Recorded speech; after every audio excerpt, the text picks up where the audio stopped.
Les pourparlers tant attendus entre le président russe Vladimir Poutine et son homologue américain Donald Trump viennent de se terminer. Igor Korachenko est avec nous dans le studio pour faire le point et revoir les détails de cet appel. Igor Korachenko, bonsoir, merci pour votre disponibilité, merci d'être avec nous. Alors, 2h30 de conversation téléphonique. Quelles sont les grandes lignes, Igor ? Bonsoir Amine et merci pour cette invitation. Déjà, vous savez bien que le monde entier attendait avec impatience cette conversation. Et si maintenant on va sur le site des journaux internationaux, eh bien on va voir que ce sujet fait vraiment la une de presque tous les médias internationaux. Mais j'attire votre attention à ce que cette conversation a duré presque 2h30. Donc certaines sources indiquent que c'est bien la plus longue conversation téléphonique entre les dirigeants russes et américains, et sans dit long sur les sujets qui ont été abordés. Bien sûr, 2h30, imaginez, je pense que Vladimir Poutine et Donald Trump ont abordé une série de questions liées non seulement aux affaires bilatérales, mais aussi à l'ordre du jour international. Bien sûr, actuellement, nous attendons la déclaration de la part de la Maison-Blanche, la déclaration officielle, mais donc avant qu'on voit cette déclaration, je vous propose quand même de discuter des sujets possibles qui ont été abordés. Bien sûr, je pense que les deux dirigeants ont parlé principalement des affaires bilatérales, notamment parce que vous savez bien que sous l'administration Biden, les relations russo-américaines se sont dégradées drastiquement. Et vous savez très bien pourquoi, parce que Biden refusait de prendre en compte les préoccupations de la Russie en matière de sécurité. Vous savez qu'il y avait plusieurs vagues d'élargissement de l'OTAN. Eh bien, vous savez que les États-Unis fournissaient des armes à l'Ukraine avant même le début de l'opération militaire spéciale. Donc, et à chaque fois que les dirigeants russes exprimaient leurs préoccupations, en Occident, on refusait de les entendre. Et vous savez aussi que cette affaire du Donbass, qui a été aussi l'une des causes profondes de ce conflit, cette russophobie des autorités ukrainiennes, et donc le silence total en Occident, c'était l'une des causes profondes, mais les États-Unis et surtout l'administration Biden refusaient de prendre en compte les considérations.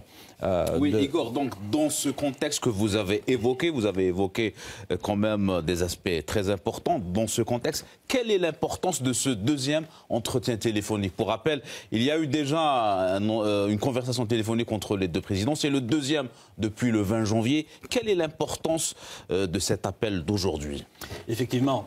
On y va. Donc, la première conversation téléphonique, c'était pour établir les premiers contacts, effectivement, en ce qui concerne le travail des ambassades, par exemple, pour rétablir le dialogue quelconque, parce qu'avant, il n'y en avait même pas. Le dialogue sur certains canaux, vous le savez bien. Maintenant, lorsque les ambassades fonctionnent, plus ou moins, eh bien, et surtout dans le contexte de cette proposition de Donald Trump du cessez-le-feu pour 30 jours, et puis sa demande de préserver les vies des terroristes ukrainiens encerclés dans la région de Koursk, eh bien, je pense que les deux dirigeants ont discuté principalement de cela. Mais je vous propose donc d'écouter la déclaration de Donald Trump qui pourra nous aider de mieux comprendre de quoi il s'agissait lors de cette conversation. Demain matin, je vais m'entretenir avec le président Poutine au sujet de la guerre en Ukraine. Nous sommes convenus de plusieurs points de l'accord final, mais il reste encore beaucoup à faire. Donc, il s'agissait du cessez-le-feu pendant 30 jours, mais Vladimir Poutine, lors des pourparlers avec son homologue biélorusse, moi j'étais présent au Kremlin, donc à ces moments-là, et j'ai entendu que Vladimir Poutine a émis des nuances. Effectivement, s'est posé beaucoup de questions. Cessez-le-feu, c'est bien en soi, mais comment, qui va le contrôler, qui va gérer tout. Donc il y a énormément de questions là-dessus. Et puis, l'autre proposition, l'autre initiative de Donald Trump dont je viens de vous parler, eh bien, c'est sa demande à Vladimir Poutine de préserver les vies des terroristes ukrainiens encerclés dans la région de Kursk. Vous savez bien que la Russie maintenant avance sur toute la ligne de front, dans le Donbass, mais aussi dans les régions de Kursk. Et donc, dans cette région, il y a des soldats ukrainiens qui sont cernés par l'armée russe. Effectivement, l'armée russe connaît une offensive. Eh bien, la ville de Soudzha est libérée. Maintenant, ils vont encore plus loin. Mais je vous propose donc d'écouter la déclaration de Donald Trump à ce sujet. Demain, je vais m'entretenir avec le président russe Vladimir Poutine afin de sauver les soldats qui sont en grande difficulté, qui sont capturés. En fait, ils sont encerclés par les soldats russes. Donc, Igor, pensez-vous qu'on va aller vers un accord entre les deux présidents, Vladimir Poutine et Donald Trump, concernant cette question, les soldats ukrainiens qui sont cernés? Et là, j'attire votre attention au talent diplomatique de Vladimir Poutine. Qu'est-ce qu'il répond à Donald Trump, notamment publiquement, devant les caméras?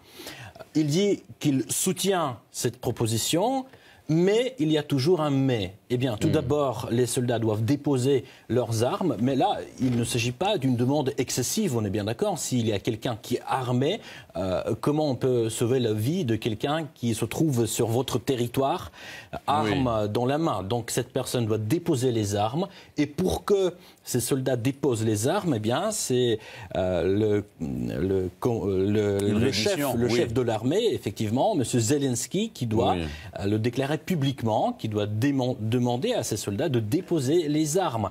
Donc maintenant, c'est plutôt le tour de Zelensky. Et vous voulez dire, Igor, que la balle, concernant cette question, elle est dans le camp de Volodymyr Zelensky? Effectivement, la balle, elle est dans le camp ukrainien actuellement. Vladimir Poutine n'est pas contre, mais on ne peut pas préserver les vies des personnes, déjà, il faut bien dire, qui ont terrorisé la population de la région de Kursk. Maintenant, lorsque la ville de Soudzha est libérée, on entend ces témoignages de toutes ces personnes qui ont été violées.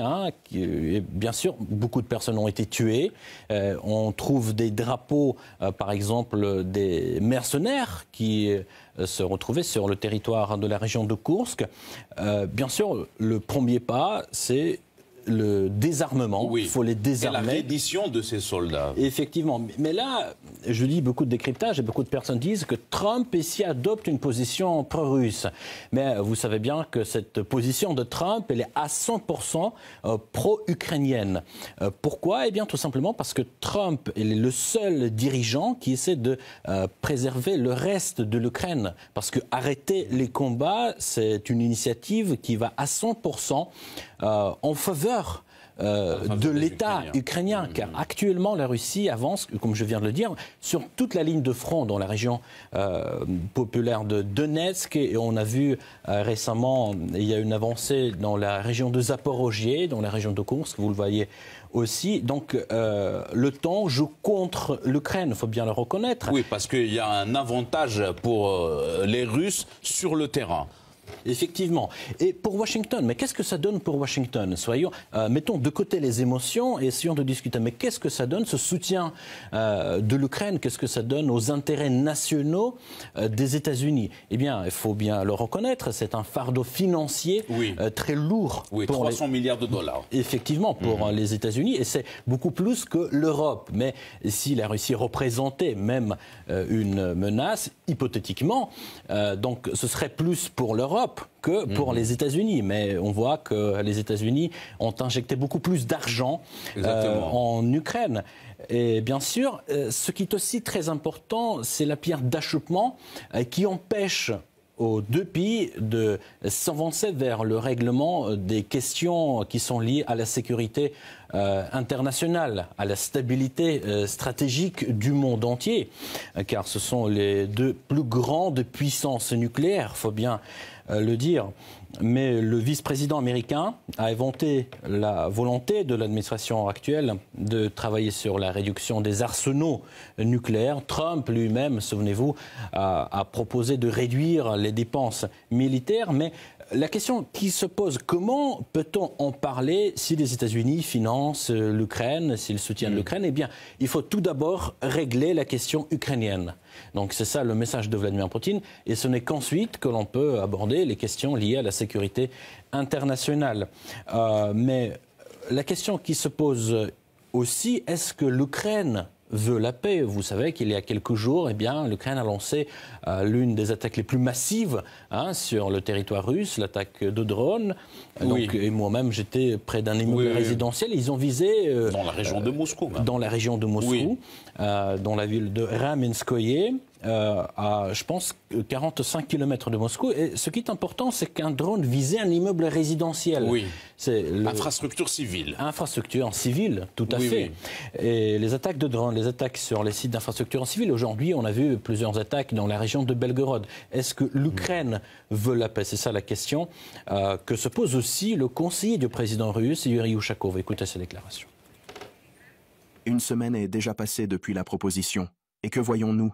L'attaque de drone la plus puissante de l'histoire menée par l'armée ukrainienne sur le territoire russe, puis encore une attaque. Mais nous ne perdons pas espoir, nous nous raccrochons à tout. L'autre aspect très important, c'est la position de l'Europe. Oui. Vous savez bien qu'avant l'arrivée de l'administration Trump, l'Europe soutenait, il faut bien le dire, soutenait directement et indirectement les combats sur le terrain. Et vous savez qu'à Istanbul, les deux parties ont presque atteint l'accord, et Boris Johnson... Ils étaient sur le point de trouver un accord, Effectivement, qui était venu Istanbul en Ukraine, 2022. Effectivement, pour décourager le pouvoir ukrainien de conclure un tel ou tel accord de paix avec les Russes. Maintenant, qu'est-ce qu'on voit? Eh bien, c'est les mêmes dirigeants désormais soutiennent la proposition de Trump et exigent, ça c'est très important de le souligner, exigent de Vladimir Poutine qu'il accepte le cessez-le-feu sans condition. Écoutez par exemple Emmanuel Macron qui a récemment déclaré cela. La Russie doit maintenant accepter la proposition américano-ukrainienne d'un cessez-le-feu de 30 jours. Il dit la proposition américano-ukrainienne. Effectivement. Et le même Emmanuel Macron propose d'envoyer des troupes européennes sur le sol ukrainien. Hier, j'ai eu l'occasion de poser cette question à Dmitri Peskov, en lui posant la question, est-ce que ce serait possible? Parce que Emmanuel Macron a déclaré que pour envoyer les troupes sur le sol ukrainien, on n'a pas besoin de l'autorisation de la Russie. Donc Dmitri Peskov a démenti ces propos en disant que bien sûr c'est obligatoire car c'est la mission de maintien de paix. Du moins c'est comme ça que Emmanuel Macron la présente. Donc c'est pas possible d'envoyer une mission de paix sans l'accord de tel ou tel parti. Bien sûr, je pense que l'un des sujets clés, et on vient d'en parler, peut-être ce sont les sanctions anti-russes. Vous savez bien que la Russie est l'un des pays les plus sanctionnés du monde. Aujourd'hui, Vladimir Poutine a nommé un chiffre exact du nombre de toutes ces sanctions. Écoutez. Nous avons comme l'impression que leurs initiateurs eux-mêmes ont perdu le compte du nombre de restrictions qu'ils ont imposées contre qui. Mais le ministère des Finances les a comptées. Je peux le dire en toute certitude, 28 595 sanctions visant des personnes physiques et morales. C'est plus que le total de toutes les sanctions jamais imposées à l'ensemble des pays sanctionnés. Donc on va attendre la déclaration officielle de la part de la Maison-Blanche pour pouvoir ensuite la décortiquer. Pour avoir plus de détails. Merci beaucoup Igor Kourachenko pour ce point complet, même avant les conclusions de cet entretien téléphonique, pour rappel, qui a duré plus de 2 heures, 2 heures et demie, entre le président russe Vladimir Poutine et son homologue américain Donald Trump. Merci à vous Igor. Merci.